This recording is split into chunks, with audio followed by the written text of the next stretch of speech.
good afternoon सांग मैंने देखूँ गोटे नड़िया गोटाए नड़िया नवा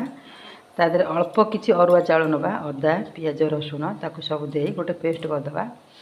नड़िया सहित हलदी लुण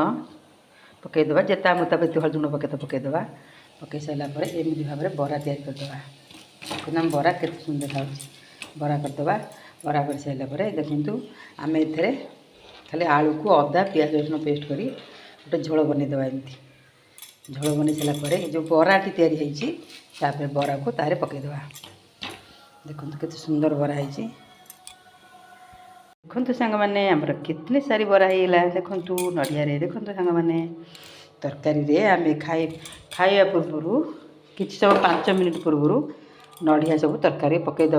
5 मिनिट 2 मिनिट फुटाईदे फुटई देकी खाइबा बाड़ीबा देखो सांग मैंने केते सुंदर देखा सब जाक बरा को तारे पकईदे पकई सारापर 5 मिनिट टे फुटईदे फुटई सारापर तापर खाइबा को बाड़ीबा केते सुंदर लगू देखु आपण मैंने बनईक देखु